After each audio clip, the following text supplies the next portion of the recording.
Bem, conforme dito anteriormente, a velocidade média ela vai nos dar uma taxa de variação média da posição em função do tempo.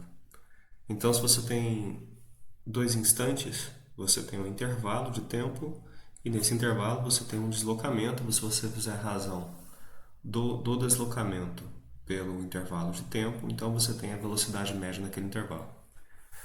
Bem, considera essa curva azul aqui, esse azul claro, sendo o movimento de um determinado corpo, uma partícula que seja, e aqui eu tenho um gráfico da posição em função do tempo, tá? Então essa curva azul ela vai me dizer como esse movimento acontece.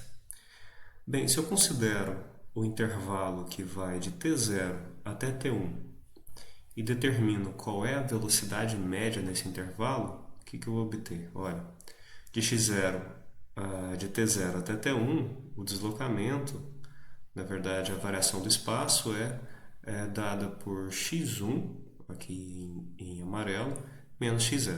Então, se eu faço a razão x1 menos x0 dividido por t1 menos t0, eu tenho a velocidade média. Graficamente, a interpretação disso, como a gente disse, é dada pela tangente do ângulo dessa reta, né? Da reta que toca os dois pontos em consideração. Então, nesse caso aqui, a gente teria esse ângulo, θ, e essa velocidade seria a tangente desse ângulo, uma vez que eu tenho um deslocamento x aqui na vertical e o ΔT aqui na horizontal. Então, a razão entre os dois catetos é justamente a tangente. Se a gente pega um intervalo agora menor, considera de t0 até t2, aqui esse intervalo laranja, a gente vai fazer mais uma vez uma reta, né, uma corda, a corda que é a reta que toca os dois pontos da curva, e a gente observa que ela, de um certo modo, ela meio que se aproxima da curva azul, né? Enquanto aquela amarela ficava bem claro, bem evidente de que ela não estava tão próxima da curva do movimento real, a laranja está um pouco mais próxima. Então a gente vai ter uma velocidade com valor diferente, uma vez que o ângulo é diferente para esse movimento, e a gente vê que a inclinação dessa reta é muito mais próxima da inclinação da curva azul no ponto zero. Se a gente repete esse procedimento mais uma vez e pega um tempo ainda menor, ainda mais próximo de t0, que é o caso dessa curva, desse ponto aqui magenta, então a gente tem essa outra reta aqui que é ainda mais próxima da curva naquele ponto. E assim por diante, até a gente ter essa verde. Então a gente tem um procedimento aqui em que a reta, a corda, ela cada vez mais ela se aproxima da curva a qual ela tá tocando. Quanto menor esse intervalo, mais próxima ela está. Então a gente pode pensar numa situação limite em que, em que esse intervalo é tão pequeno que a corda, a corda, os dois pontos que ela vão tocar estão tão próximos uns dos outros que praticamente não tem muita diferença entre eles. Então, nesse caso, a gente tem uma situação limite em que a gente chega a uma reta tangente, que é a reta tangente à curva. Qual que é a definição da tangente? A tangente é a reta é a reta que toca a curva em um único ponto. Qualquer outra reta que tenha uma inclinação diferente da tangente, aqui nessa, nesse ponto, ela vai ter inclinação diferente da inclinação daquela curva naquele ponto. A ideia é que se a gente chegar mais próximo desse ponto, a inclinação da curva naquele ponto vai ser a inclinação da reta tangente. Tá? Então, para a gente indicar esse procedimento, a ideia é que a gente expresse da seguinte forma: olha, a velocidade continua sendo a velocidade aqui, considerando a reta vermelha, ela ainda é a razão entre a variação do espaço, né, pelo tempo, só que agora a gente considera uma situação limite, em que o intervalo de tempo, a variação do tempo de t entre t e t0, ela é praticamente zero, ela tende a zero. Então a gente diz que t tende a t0. O valor do tempo t tende a t0. Então é como se eu pegasse o valor de t aqui, certo? E ele chegar tão mais próximo que de maneira que a diferença entre os dois seja infinitesimal. Se eu considero essa situação, eu tenho uma situação limite. Tá? Essa aqui é a maneira formal da gente escrever isso. Essa velocidade, considerando esse intervalo de tempo infinitesimal, é o que a gente chama de velocidade instantânea, que seria a velocidade que realmente o corpo tem naquele instante. É a velocidade que ele tem naquele instante. Observem que aqui eu estou considerando que o tempo é uma grandeza que depende que pertence aos reais, ou seja, aqui é como se fosse o eixo positivo da reta dos reais, né? Então eu sempre posso pegar intervalos cada vez menores, não importa qual sejam dois pontos, quaisquer dois pontos, eu sempre vou ter pelo menos um número infinito de pontos entre eles, de maneira que a diferença entre eles seja ainda menor. E entre esses dois eu tenha mais um outro ponto, de maneira que a diferença seja ainda menor. Então eu sempre posso pegar intervalos cada vez menores. O que é diferente dos números naturais, né? Que eu tenho lá entre 1, 2 e 3. Entre 1 e 3 eu tenho somente 2. Eu não posso pegar nenhum outro valor aqui dentro desse intervalo. Então eu estou assumindo que o tempo pertence aos reais. E a mesma coisa eu estou assumindo para a posição. Eu estou assumindo para a posição. E eu estou imaginando também que esse limite existe, o que fisicamente faz bastante sentido. Fisicamente faz bastante sentido você imaginar que a cada instante você tem uma velocidade que seja velocidade instantânea, seja velocidade naquele instante, tá certo? Então, só para recordar aqui, então o intervalo de tempo em qualquer ponto da minha reta, eu posso pegar intervalos de tempo que tendem a zero. Uma outra coisa é que a posição x, ela é uma função do tempo. É uma função do tempo, é uma função que leva dos reais para os reais. Então, os dois lados eu tenho valores reais.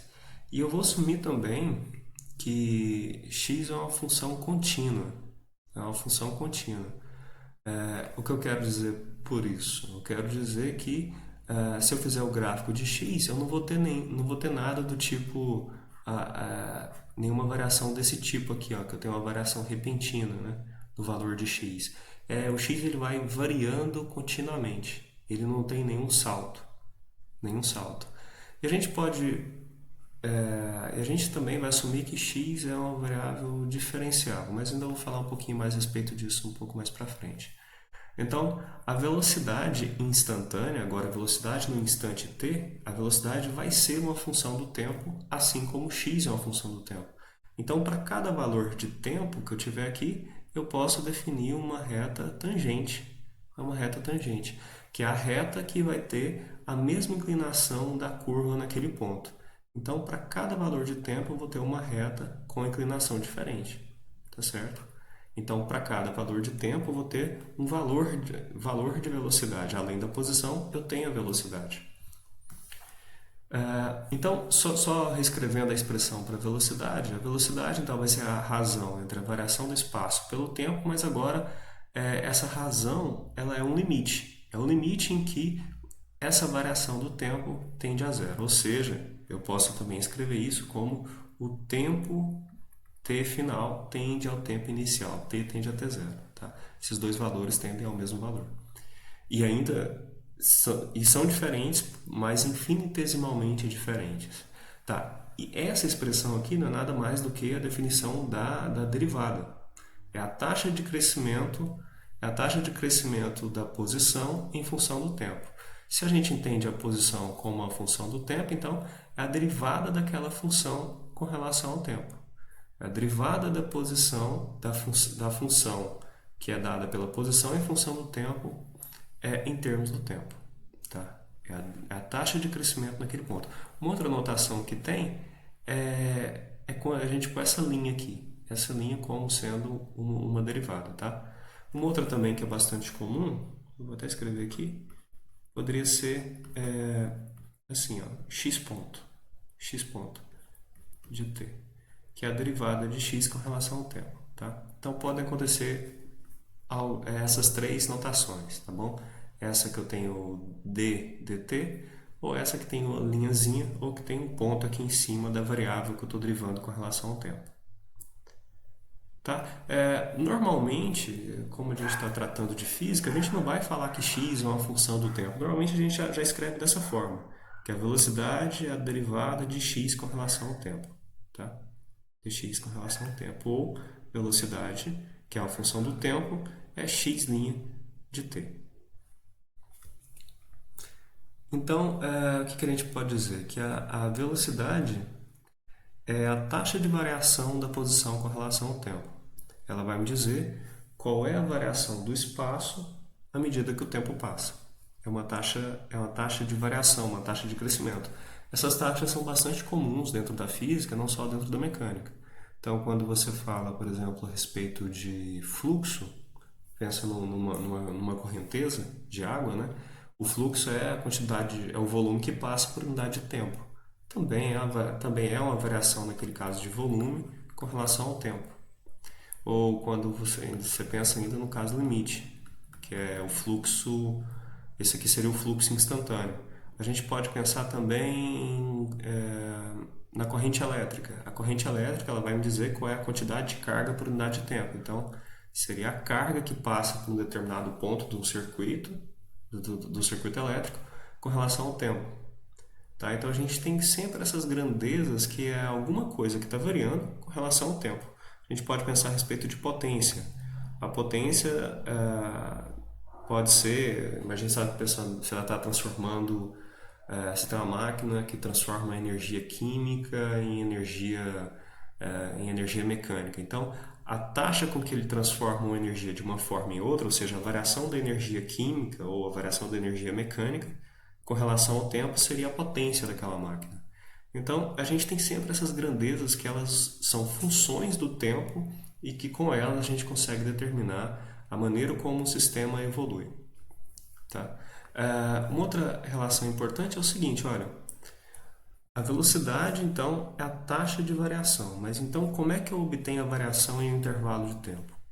Tá? Como é que eu obtenho a relação o quanto está variando, o quanto varia a posição, que é o caso, o que nos interessa aqui, quanto varia a posição em um intervalo de tempo qualquer, tá?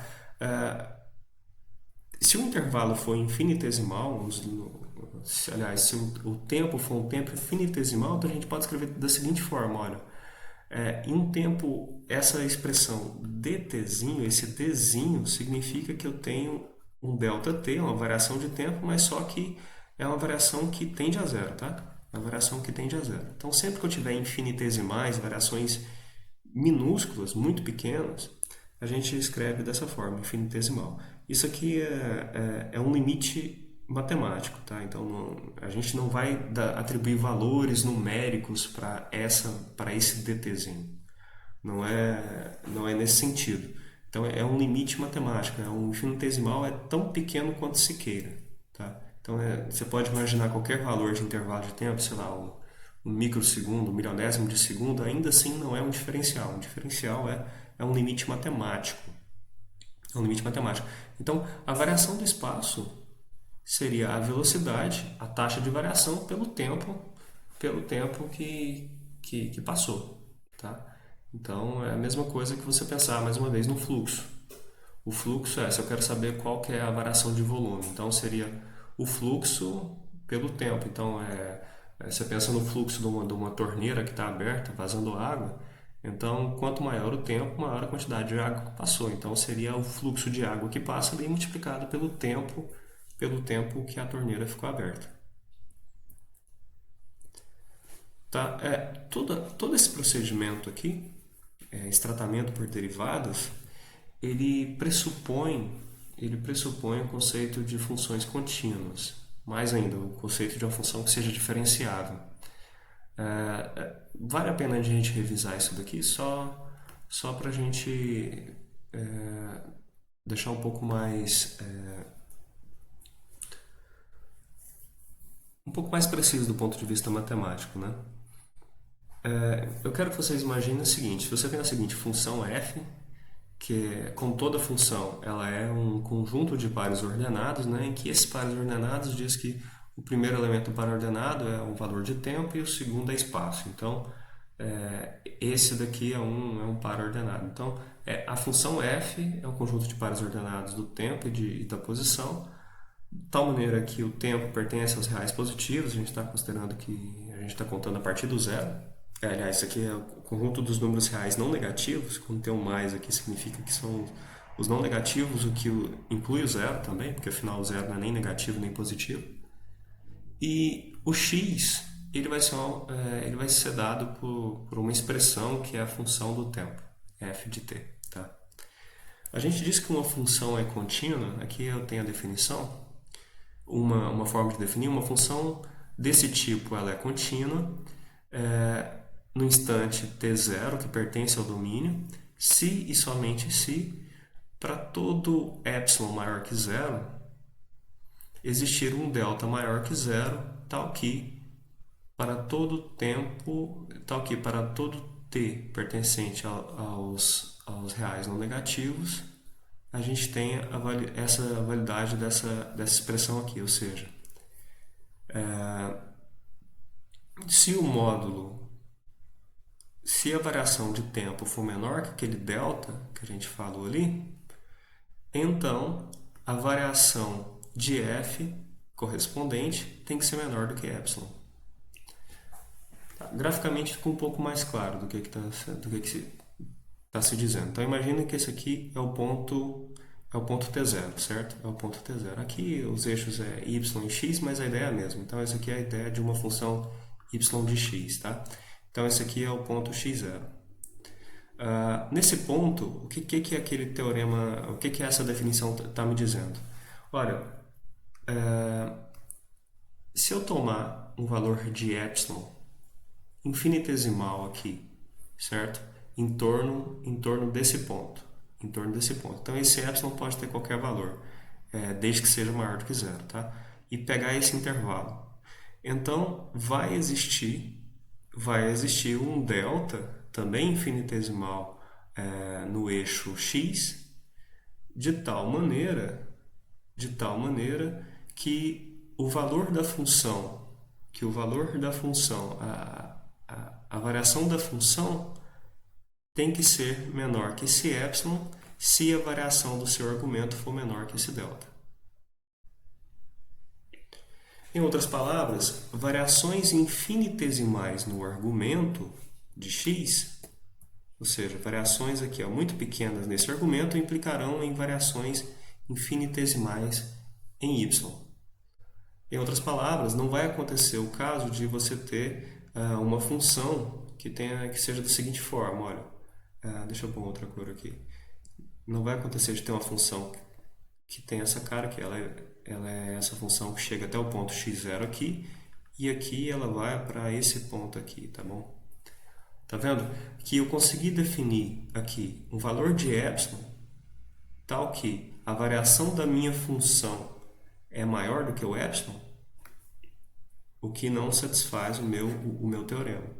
Aqui nesse caso, então, eu teria uma variação infinitesimal no x, que corresponderia a esse ponto e a esse ponto aqui, certo? Eu teria uma variação infinitesimal no x e que corresponderia a uma variação não infinitesimal no y.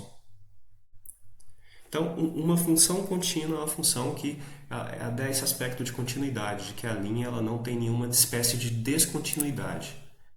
Você pode traçar a reta sem saltar, sem ter nenhum tipo de salto da curva, tá? Essa é a ideia que a gente tem em torno das funções contínuas. Essas funções contínuas são muito importantes para a gente porque um pré-requisito para que a gente possa calcular uma derivada em um determinado ponto é que a função seja contínua naquele ponto.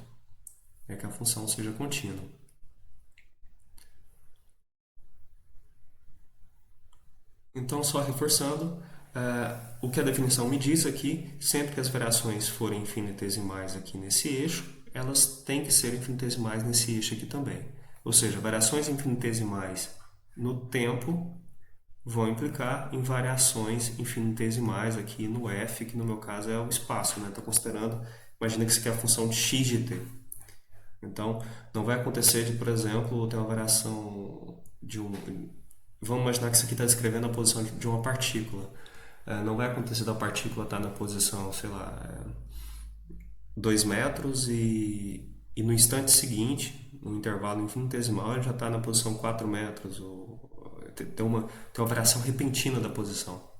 Ela tem sempre esse aspecto de continuidade, que para ir de um ponto a outro, ela tem que passar pelos pontos intermediários. Tá? Que não foi o que aconteceu aqui, né? Ela não passou por esses pontos intermediários aqui, considerando essa reta verde, tá vendo? Ela teria que ter passado por todos eles. Só que não é esse o caso. Tá, então a continuidade é pré-requisito para a gente poder diferenciar uma função. Do ponto de vista físico, é razoável a gente supor que a posição, em função do tempo, ela é sempre contínua, né? Pelo menos para a experiência nossa macroscópica, que a posição que nenhum corpo vai desaparecer do ponto e aparecer no outro ponto sem passar pelos pontos intermediários. E também, além disso, que isso aqui vai além, isso aqui vem dizer para a gente que a nossa função ela é diferenciável, é razoável a gente supor que o limite, que o limite que é a razão entre... o limite dessa razão, ele existe. Ou seja, é razoável supor que em todo instante eu tenho uma velocidade. A cada instante o corpo tem uma velocidade muito bem definida. Então, só para a gente exemplificar aqui graficamente como a gente, qual que é a interpretação dessas duas grandezas que a gente viu até agora, que é a posição e a velocidade instantânea, né? Imagina esse seguinte movimento aqui, que eu tenho aqui é o gráfico de x em função do tempo, e essa curva laranja é a posição, tá? É a posição em função do tempo. Observem que, de olhar o gráfico, pelo menos visualmente, é uma função contínua, né? Em nenhum momento você tem uma espécie você não tem nenhuma descontinuidade. Se for desenhar essa reta daqui, você pode fazer ela sem tirar a caneta do papel. Tá, então, considera cada um desses pontos aqui, A, B, C, D e E, e vamos avaliar os valores da posição e da velocidade em cada um deles.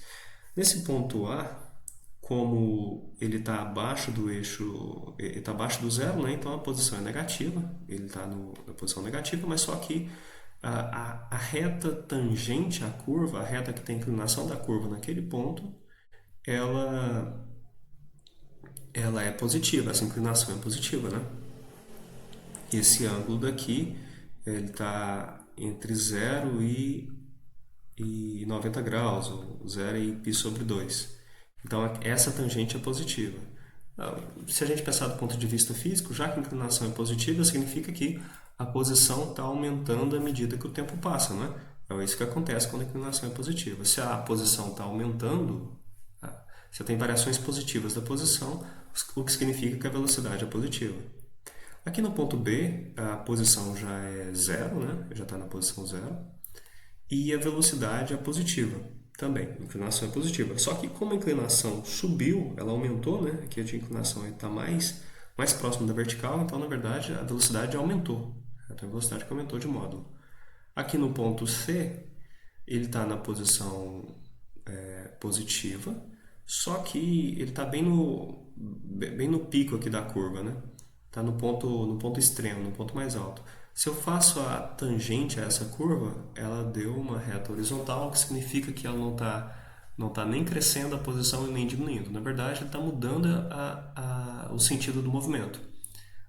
Nesse primeiro flanco aqui, a posição está aumentando à medida que o tempo passa. Então, eu tenho velocidades positivas. No segundo flanco, então a posição está diminuindo, o que significa que a velocidade tem que ser negativa. Então, nesse ponto aqui, a velocidade é igual a zero. A velocidade é igual a zero. E assim a gente tem do outro lado, mas só que no sentido contrário, né? Descendo a curva, como a posição está diminuindo, a velocidade é negativa nesses dois últimos pontos, mas só que no ponto D a inclinação é maior, então ele é mais negativo, né? É negativo com um valor absoluto maior, com um módulo maior. Enquanto que aqui no ponto E ela está diminuindo a velocidade, a inclinação menor.